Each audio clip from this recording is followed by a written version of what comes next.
seja bem-vindo a mais um episódio do podcast Câmara Fortaleza, hoje contando com a presença da jornalista aqui da Câmara também, Câmara Municipal de Fortaleza, Daniele Campos. Seja bem-vinda, Dani. Obrigada, Paulo. Um prazer participar desse momento aqui de mais um podcast da Câmara e vai ser um prazer aí conhecer um pouco mais da história da vereadora. Vereadora Ana Carina, do PSOL, até então segunda suplente, mas que agora, recentemente, assumiu, então, uma das cadeiras do parlamento e vem mostrando aí o poder feminino, né? O poder do feminismo também. Então, seja bem-vinda. Espero que esse bate-papo seja leve, mas também traga muitas informações para quem está nos assistindo. Obrigada, eu que agradeço o convite de estar aqui, podendo dividir um pouco a minha história. E conta um pouquinho, assim, quem é a vereadora Ana Carina? Nasceu onde? Tem quantos anos? Como é que é a sua história? Então, eu nasci em Baturité e migrei, né, num período de seca muito forte mesmo, nos anos 80, e vim com toda a família para cá, para Fortaleza, com muitas outras pessoas. E hoje eu sou professora, sou feminista, sou mãe, tenho 2 meninos, mãe de autista também, e entrei sempre, né, gostava de debater, gostava de aprender, de entender sobre política, né?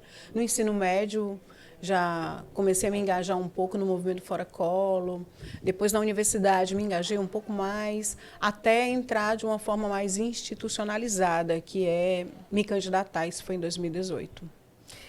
E assim, agora, né, com a sua chegada na Câmara Municipal de Fortaleza, finalmente temos 10 mulheres ocupando esse espaço. Um espaço que ainda é de muitos homens, são 43 vereadores, então 10 mulheres, mas de qualquer forma um avanço aí. Isso, é um avanço muito pequeno, né? Porque a gente sai de 20% para 23%. Então, se a gente for nessa matemática de 3% de aumento, a gente vai demorar muito a chegar aos 30%, que é a cota mínima para os partidos concorrerem ao processo eleitoral, e tem que ter a cota, né, de mulheres de 30%. Isso para se candidatar. Mas a gente não tem cota para eleger mulheres. Em outros países a gente tem, por exemplo, no México foi aprovado recentemente a Constituição, né, inclusive aprovou, e aí lá tem a equidade, né, e aí a gente vai ver uma paridade no legislativo, no executivo e no judiciário, muito bacana. Então é possível melhorar, e eu acho que o Brasil precisa caminhar, mas ele precisa acelerar os passos, né? A gente vê muitas mulheres, entre aspas, né, 30% candidatas, e dessas a gente vê o jeitinho ruim da política de torná-las candidaturas laranjas, invisibilizá-las, desacreditá-las, né? Então a gente vê muita violência política de gênero também. Então é um caminho muito difícil, mas a gente precisa colocar o pé na porta. Entendi. Como foi, vereadora, que a professora de História chegou para os alunos lá no dia que a senhora soube que ia assumir uma cadeira aqui? Como é que a senhora contou isso para os seus alunos? Como é que foi esse momento? Então, foi um pouco ruim, porque eu estou chegando agora em 2 outras escolas, né? Mudei de escola recentemente. Uma fica na 2000 e a outra fica em cima do Morro Santa Terezinha.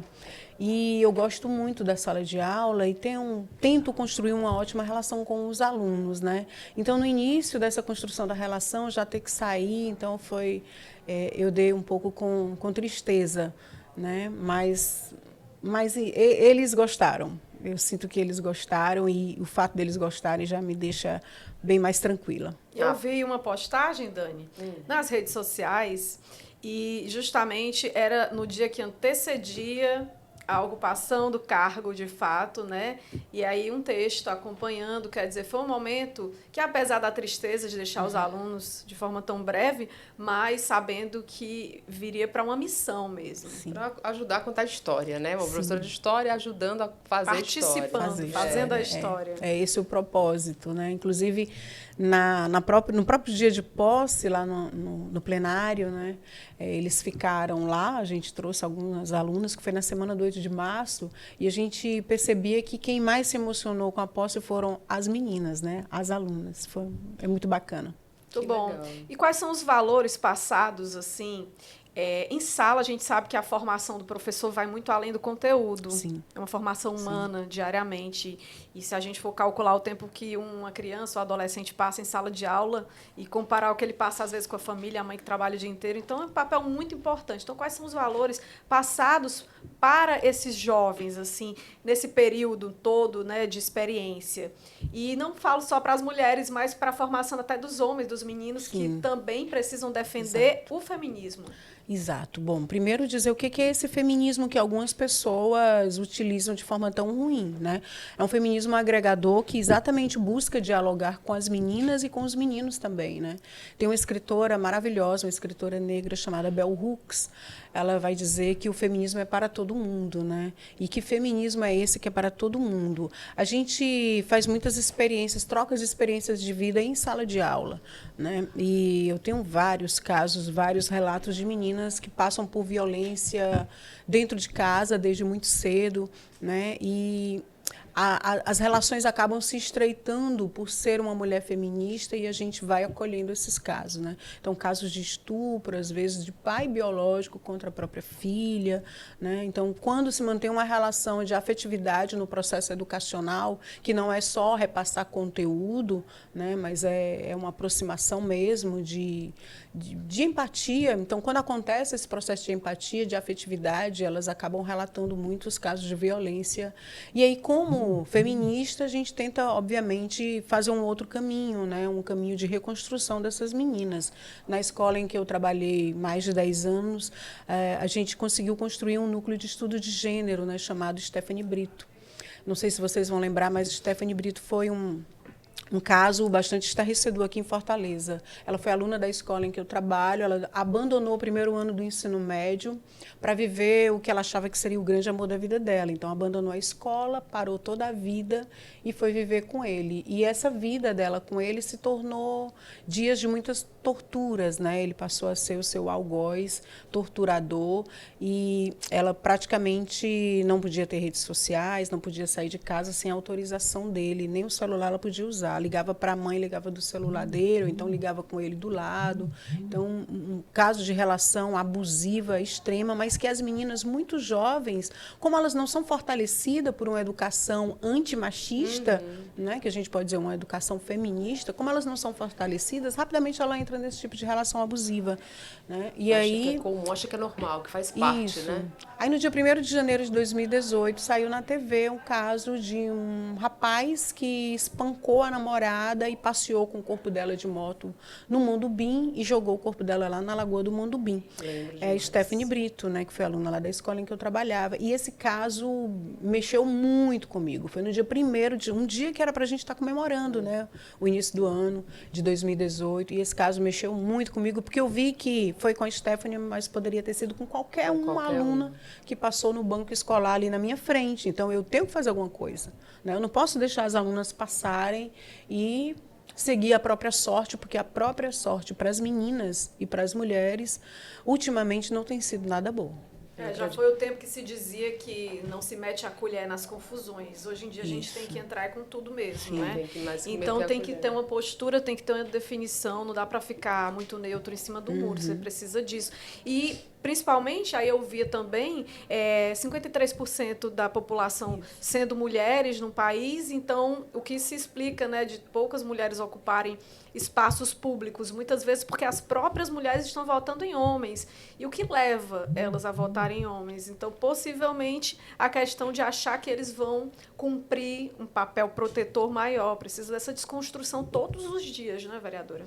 Primeiro, a gente vive numa sociedade que culturalmente coloca o homem com uma voz mais ativa, o espaço político não é um espaço de decisão, mas não é um espaço para nós mulheres, o espaço público não é nosso, o nosso reino ou o nosso lugar é dentro de casa, no lar. Então, tem essa construção cultural muito forte. E aí, na política, fica bem difícil da gente participar. Mas a gente vê mulheres sendo lideranças no movimento estudantil, nos centros acadêmicos, nos diretórios centrais também, nos sindicatos, tem mulheres também participando, nas organizações políticas, aí começa a ter um problema também, né? Porque participa e de que forma, né? Não liderando. porque a gente é acostumada a não falar publicamente, a ter medo disso aqui, que é o microfone, né? E a gente aprende a pensar muito porque não pode errar. A mulher que erra publicamente, ela pode ser... Pode se expor, né? Isso, não só se expor, mas ser avaliada, atacada moralmente, É o cancelamento questionada. que hoje em dia está, Comum né? nas Também, redes né? sociais. Mas que para um nós grande mulheres o cancelamento da cancelamento vida. sempre existiu, Sempre. né? Ah, aquela ali fala demais, se exibe demais, quer ser demais. Ou Então, então a vida pública não é para nós. Né? É louca, já é tida como A louca. histérica, louca. Mas e como é que porque- foi, vereadora? Sua vida, assim, é mãe de duas, né? Sim, Eu ia falar difícil. crianças, já não são Criança, crianças, não né? é. 19 e 24 23, quase 24 anos. Então, foi mãe jovem, como é que foi a realidade dessa mulher? Então, não fui mãe jovem, não. Eu casei aos 25, meu primeiro filho aos 27.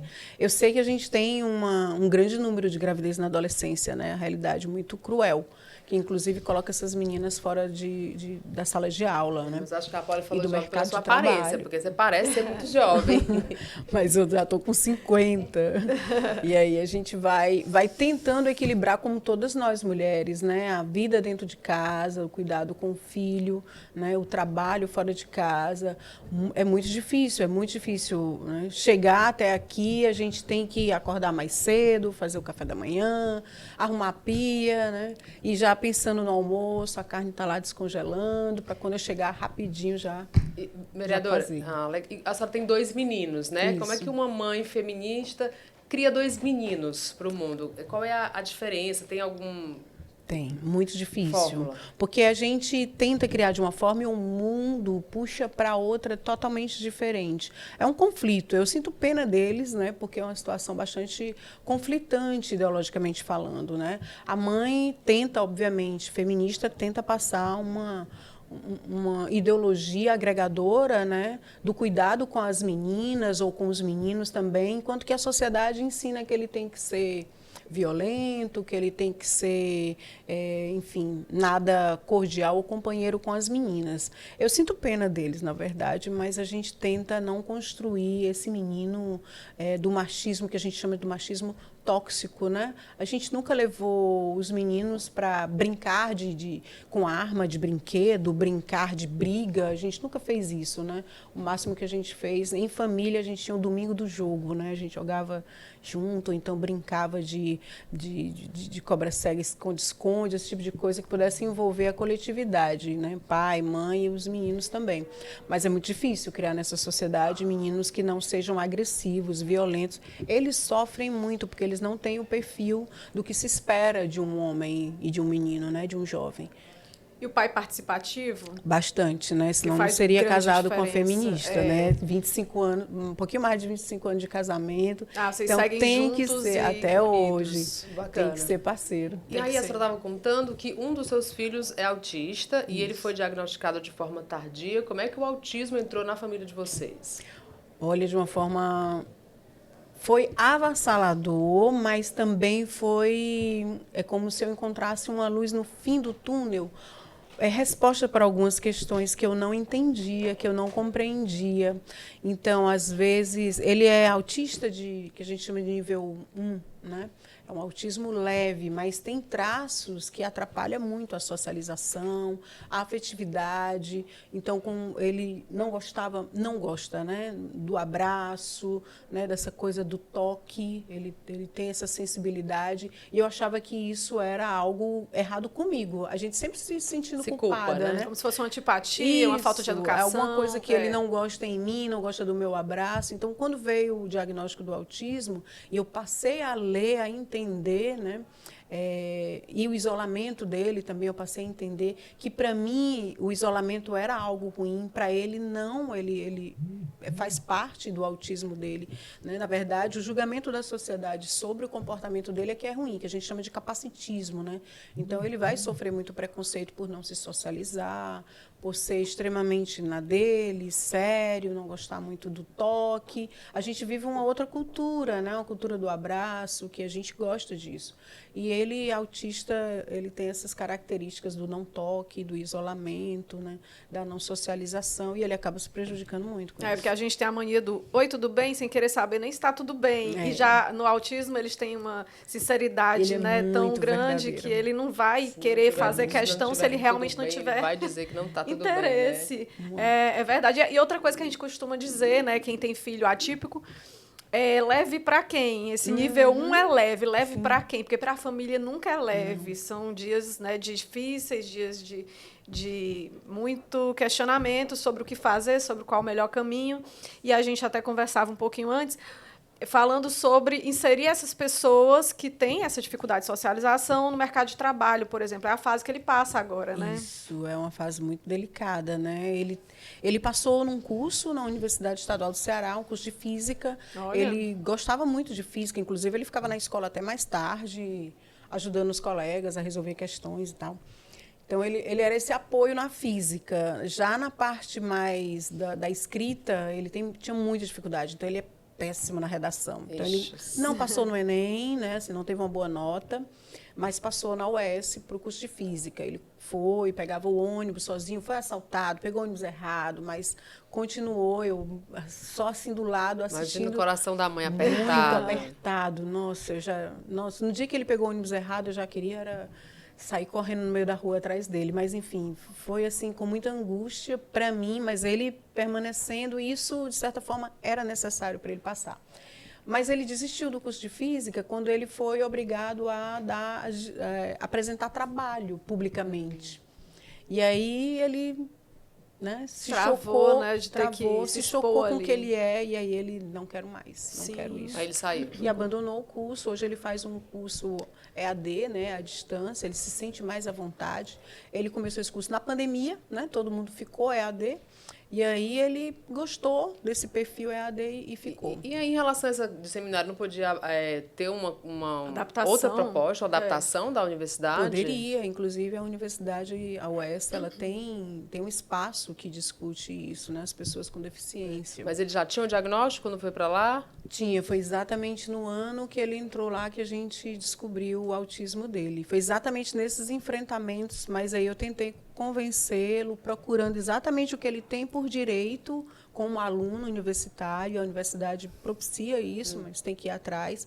Mas ele não quer. Ele está com 23. Isso. E o diagnóstico veio com quantos anos? 18. Está com 5 anos apenas. É uma espécie de um conforto na hora que você descobre que você tem, né? Mas eu perguntei isso porque eu acho que assim, muitas né? famílias devem passar por isso, né? Filhos adolescentes, filhos adultos que não sabem, não têm o diagnóstico. Mas qual foi a virada de chave para a família? Não, vamos investigar, ver se esse comportamento é só um comportamento ou faz parte de algum transtorno. Quando ele pensou, a mudança para ele é algo muito violento. Então, mudar a rotina. Todo dia ele faz a mesma rotina. Né? Ele não almoça sem antes tomar o café com leite dele. Então, ele faz toda a rotina metódico, muito né? metódico. Assim, E quando ele se viu no 3º ano do ensino médio, ele chegou para mim muito triste e disse assim, eu não quero sair da escola.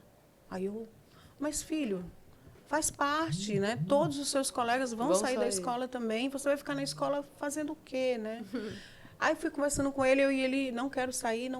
Ou seja, ele estava com medo da mudança. Medo da mudança. E aí eu busquei não sabia do que se tratava realmente, vi que tinha algo de errado. E aí eu busquei um psicólogo, a ajuda de um psicólogo, e o psicólogo disse, olha, tem muitos problemas com ele, né? De aceitação da realidade. E passou por vários psicólogos até chegar no neurologista e foi diagnosticado, então, com autismo. Mas foi bem, bem difícil o diagnóstico, porque era tateando no escuro, né? A gente procurando saber o que ele tinha. E quando veio o alívio, né? Bom, agora eu sei o caminho que eu posso percorrer junto com ele, de que forma eu posso ajudar, que tipo de médico ele tem que ter. Então, foi, uma certa forma, uma libertação para ele. Para ele, ele também sentiu isso? Sim. Porque eles passam a se conhecer, né? Saber a princípio, ele não gostou, na verdade. Porque eu levei ele para um lugar, uma instituição, e ele viu vários níveis de autismo. E ele olhou assim, opa, eu não sou isso, né? E, de fato, nenhum autista é igual. E aí, até ele entender que foi preciso um acompanhamento psicológico, né? Que era importante, né, ele se identificar e ele caminhar no autismo, levou um tempo. No início foi um choque para ele, para mim foi libertador, mas foi um choque para ele. Hoje em dia ele aceita, ele busca, ele entende, ele pesquisa, enfim. Sabe muito da legislação, inclusive, sobre os direitos que ele tem. Eu acredito que essa deve até ser uma bandeira que a senhora vai passar a defender, né? Se não defendia antes, aqui no parlamento. Sim, eu já, inclusive, recebi aí uma carta aí de um companheiro também de partido, que tem um filho autista, que é autista também, que é o Fabiano. Ele já me passou umas demandas. Um outro pai também de autista também já me passou demandas aí que a gente tem, principalmente na idade escolar. Mas tem essa questão, como o meu já saiu da fase escolar e eu sei o que é também o pós-escolar, então a gente soma aí as várias demandas que a gente vai sofrer aí nessa situação do autismo, tanto na escola, e eu como professora, eu sei o quanto é difícil lidar com alunos autistas, nós não temos formação. A minha geração se formou nos anos 90 na universidade. A gente não sabia o que era autismo, a gente não foi preparado para lidar com autismo em sala de aula. Então, é preciso muita formação continuada para as professoras e os professores para poder lidar com isso.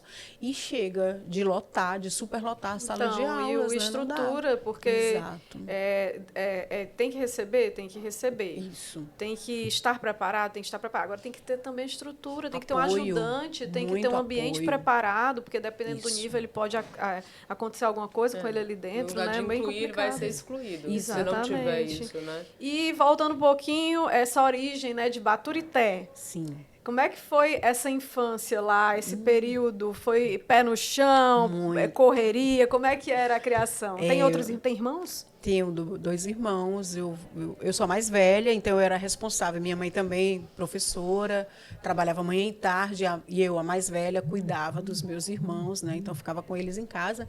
Mas a gente ficava, na verdade, era o dia inteiro na rua. Eu sei como é. E quando a mãe chegava, era que a gente ia fazer a tarefa, corria para fazer a tarefa e fazer as coisas de casa. Mas foi uma infância muito prazerosa, com muitas brincadeiras na rua, né? E como é uma cidade muito pequena, né? Então, muito acolhimento dos vizinhos, todo mundo se conhecia. A minha avó morava na rua de trás, né? Então, muitos primos. E foi uma diversão. Foi uma infância que eu acho que, infelizmente, a gente não vê nos dias de hoje. E a gente não proporciona aos nossos filhos a infância que a gente teve. Não consegue proporcionar, por mais que a gente queira. E aí teve que vir para Fortaleza por questões climáticas, não é isso? Teve a seca, então já foi uma situação difícil, porque ninguém saiu porque quis, saiu porque precisava. E chegou numa cidade maior, onde os vizinhos às vezes nem se conhecem. E como é que foi essa mudança? Muito ruim, porque eu inclusive, como eu era muito solta, né? Quando eu chego na cidade, então vem aí o medo da violência, né? Foram para qual bairro? O bairro Damas, na Avenida perto da Avenida João Pessoa. Então eu passei para a escola de uma outra forma. O medo começou a fazer parte do meu dia a dia, mas as brincadeiras já começaram a reduzir, mudar, né? A mudar, trancada dentro de casa, né? E eu ficava muito em cima do muro. A vizinha não entendia por que essa menina fica tanto em cima do muro, né? Parecia um gato ali, um bichinho, né? Um gato mesmo. Meio mas gato e aí, em relação ao conforto, pelo menos da vida que vocês tinham lá, conseguiu manter aqui ou ficou um período mais aperreado por aqui em Fortaleza, com a família, nessa moradia, nessa estabilidade familiar, né, dos pais tendo que também fazer toda essa mudança com criança? Não, foi muito difícil a adaptação, né? Até porque a gente veio diante de uma crise climática, mas crise econômica também, né? Então, a gente chega aqui porque lá a gente tinha que comprar água, né? Era carro-pipa, né? E aí a gente já não conseguia mais manter. O meu pai era comerciante, já não dava mais para numa seca. Ninguém vai se preocupar em comprar. Não é prioridade. Né? Não é prioridade. Comprar objeto, é comprar comida, comprar água, né?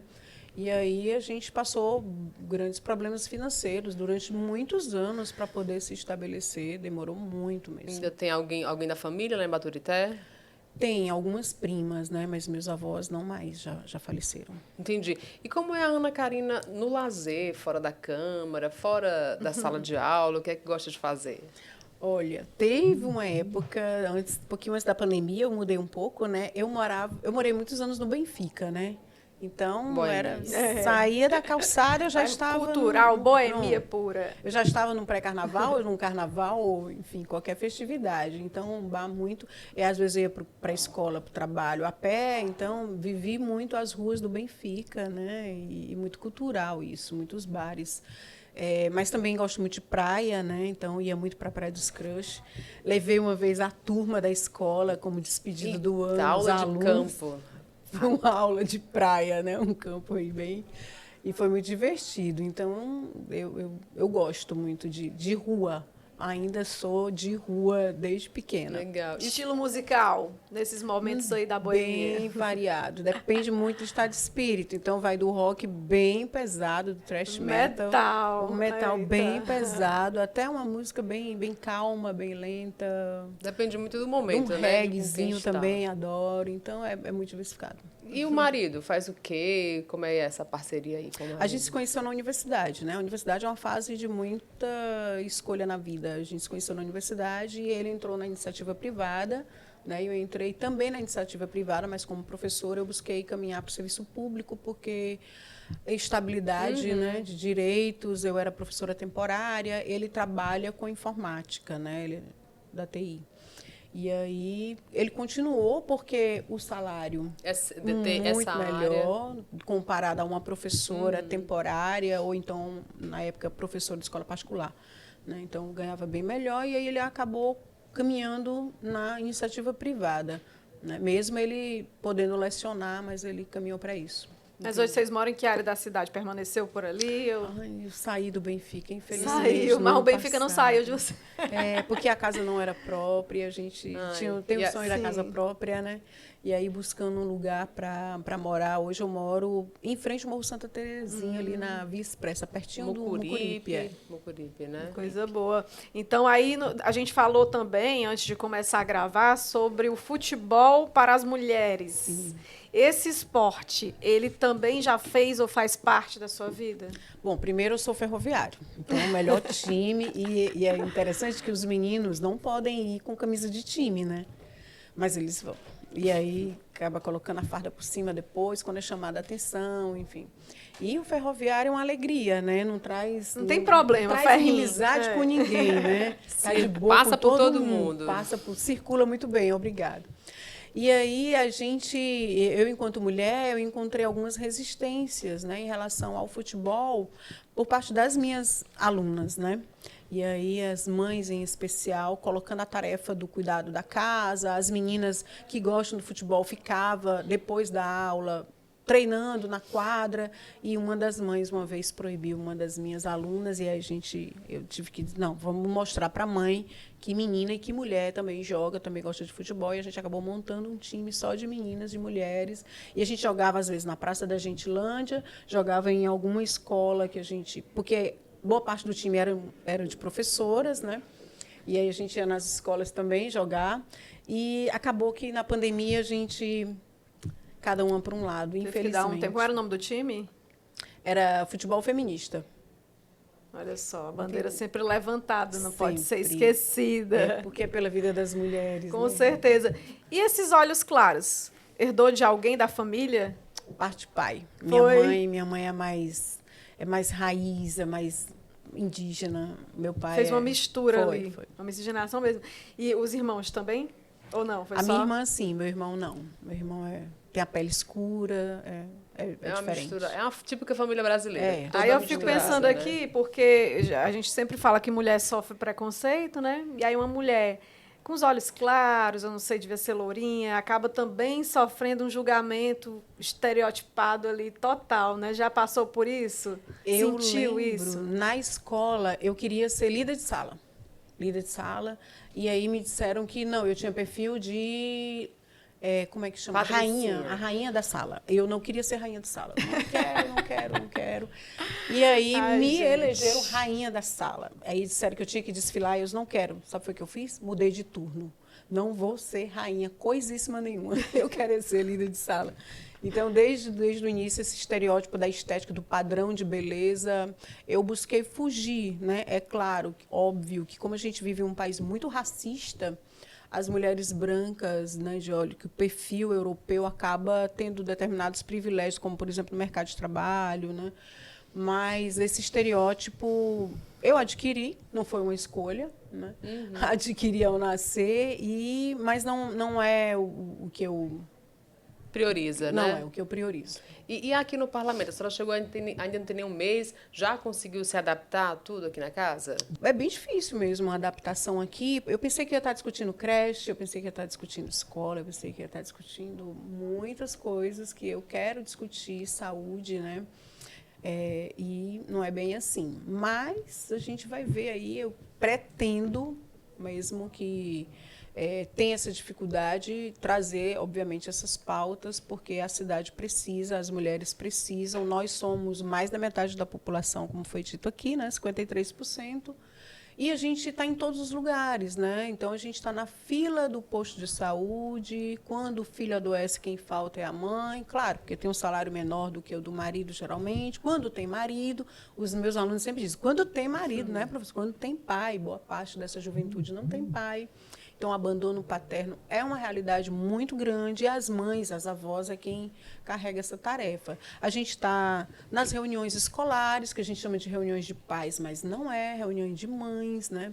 Aquela criança PCD, quem passa a manhã na escola esperando o filho PCD é a mãe. Então, essa realidade da creche, da saúde, da educação, do transporte coletivo, quem é encoxada é a mulher. Na verdade, eu não nasci feminista, ninguém nasce feminista, eu fui me formando, me moldando diante de muitas violências, né? Até dizer, não quero isso, eu quero... Então, fui traçando o meu caminho e esse caminho me levou ao feminismo. A senhora ainda tem pai e mãe vivos? Tenho pais e mãe. Aí, como foi que eles receberam essa notícia de que a filha iria se tornar vereadora? Então, o meu pai é de uma linha política oposta à minha, né? Então, é bem difícil mesmo. A minha mãe, claro que ficou orgulhosa, mas o meu pai, tenho certeza família, que... né? Sempre tem os faz pormenores. Família brasileira, né? Se brasileira, dividiu, se polarizou mesmo. Com certeza. E eu estou vendo alguns símbolos aí de sorte, de proteção, pendurados no pescoço. Existe alguma ou religião ou crença que envolve também a sua pessoa? Eu respeito muito, muito todas as religiões e gosto muito de rituais religiosos. Eu fico fascinada com os rituais, me emociono com os rituais. Não sou católica, né? Mas às vezes eu vou, porque eu gosto dos rituais. Inclusive, na posse, um padre lá na Tabuba, né, na homilia, falou, homenageou a Ana Karina, porque na época da pandemia a gente fez uma campanha SOS Mãe Solo e a gente arrecadou dinheiro, montou cesta básica, distribuiu para as mulheres, e ele foi um apoio muito grande, então a gente trabalhou em parceria, eu e a Igreja Católica. Mas também, na mesma semana de posse, eu fui a uma festividade no terreiro, eu também gosto muito de terreiro, né? Não sou praticante, mas admiro bastante. Então, eu sou essa pessoa bem brasileira mesmo. Permeia, né? Pulei por várias religiões. Mas e o mais importante é praticante. respeitar todas as crenças, né? E eu vi até uma das fotos, acho que no Instagram, que inclusive, deixa eu ver se eu anotei, @Ana, com 2 N's, Karina Pessol. Ana Karina Pessol. Também tem o site também leva, né, o nome do partido junto, não é isso? Pronto. E aí lá eu vi uma das fotos, eu acho que era justamente com alguma roupa de umbanda, alguma coisa do tipo, eu não sei se era alguma cerimônia, o que era. Mas também percebi certa descrição nas redes sociais, no que se refere à parte pessoal. Tenta manter realmente mais afastada essa questão, por exemplo, de foto dos filhos ou com a família. E por que motivo? Tento, de propósito, poupar os meninos, primeiro para eles não serem cobrados por ser filho de uma mãe que tem uma vida pública, né? Porque eu acho que eles têm que fazer as escolhas dele, da forma deles, sem a pressão. É filho da... Eu, por exemplo, fui professora do meu filho mais novo, né? Ele estudou na escola em que eu trabalhava. E eu tentava, né, não ser tão difícil, né, para uma mãe, né? Não dá para invisibilizar o filho ali na sala de aula, mas ele mesmo pediu, né, mamãe, tenta não, né, não Todo mundo chamar sabia que ele era seu filho. Então, na segunda semana foi o aniversário dele, eu fiz uma festinha surpresa na sala de aula. Ele descobriu, ele ficou muito triste, mas né? Mas hoje em dia Ele tá em que série, o mais novo hoje? Ele acabou de terminar o ensino médio. 19, tá naquela né? fase De se decidindo preparar para os Enem. próximos não passos. passou no Enem e está aí estudando. Nossa. Interessante. Então é mais uma questão de proteção. Mas acha que as redes sociais elas vieram também para somar, de alguma forma, nessa construção coletiva de comunicação? Sim, a gente tem inclusive alguns exemplos, né? Tem exemplos bons e ruins. Eu costumo dizer para os meus alunos que isso aqui é uma ferramenta. É uma ferramenta e você pode usar da forma que, a depender do seu caráter, né? Então, é como uma caneta. Eu posso usar para o bem ou para o mal, né? Então, se existe redes sociais, se existe internet, sendo bem utilizada, ela é maravilhosa, né? Tem muita polêmica agora sobre a inteligência artificial. Eu acho que é uma ferramenta a mais. Se for utilizada para coisas ruins, claro que, né? Então depende muito das pessoas. E a gente tem visto que, por exemplo, o feminismo ele chega muito nas redes sociais, né?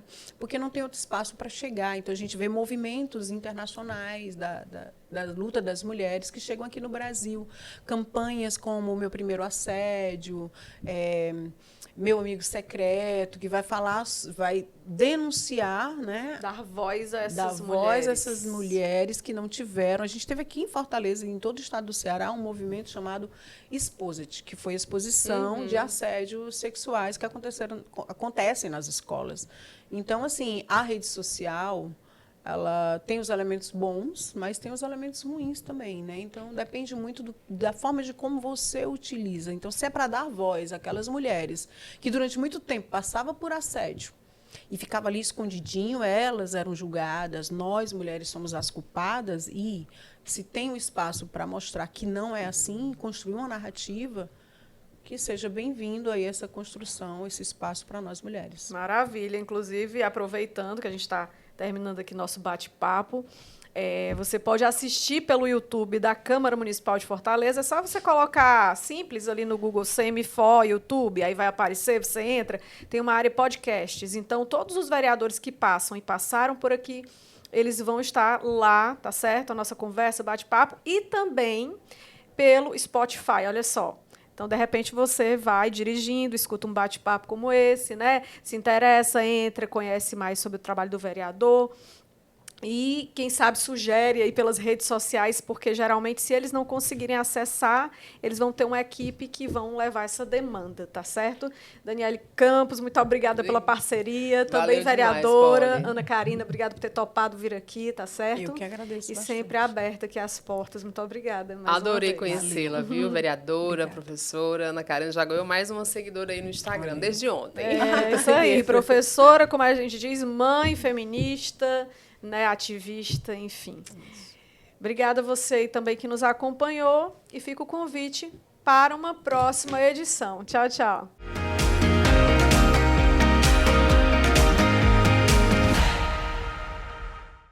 TV Câmara Fortaleza. A fortaleza da nossa cidade é você.